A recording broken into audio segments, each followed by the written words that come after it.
میں دیوبند ہے۔ میرے بھائیوں دیوبند کی عظمت کو ترازو میں نہ تول، یہ تو ہر دور میں انمول رہا ہے۔ میرے بھائیوں یاد رکھنا حضور پاک علیہ الصلوۃ والسلام کے بعد حضرات خلفائے راشدین نے حضرت ابو بکر، حضرت عمر، حضرت عثمان، حضرت علی رضی اللہ تعالی عنہم نے دین کو چمکایا ہے۔ وَلَيُمَكِّنَنَّ لَهُمْ دِينَهُمْ، دین کی تمکین کی ہے، دین کو مضبوط کیا ہے۔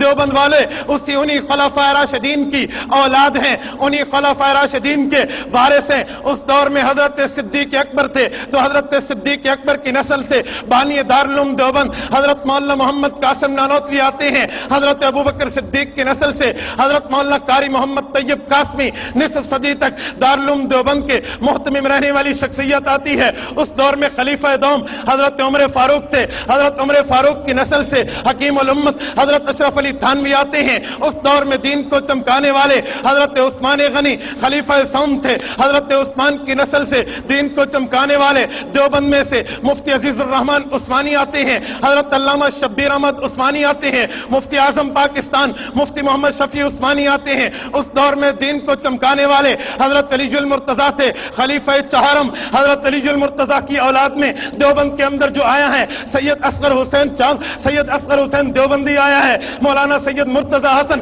چاندپوری آیا ہے، مولانا سید انور شاہ کشمیری آیا ہے، حضرت شیخ العرب والعجم مولانا حسین احمد مدنی آیا ہے۔ میرے بھائیوں یاد رکھنا دین کو اس دور میں چمکایا ہے، حضرات خلفائے راشدین نے دین کو اس دور میں چمکایا ہے، ان کی اولاد نے۔ دیوبند اس گلدستے کا نام ہے جہاں اولاد صدیقی میں حضرت نانوتوی ہوں، اولاد صدیقی میں حضرت قاری محمد طیب قاسمی ہوں، اولاد فاروقی میں حکیم الامت حضرت تھانوی ہوں، اولاد عثمانی میں عثمانی برادران ہوں، اولاد مرتضوی میں حضرت حسین احمد مدنی حضرت انور شاہ کشمیری ہوں۔ دیوبند اس گلدستے کا نام ہے جس میں حضرات خلفائے راشدین کی اولاد موجود ہے۔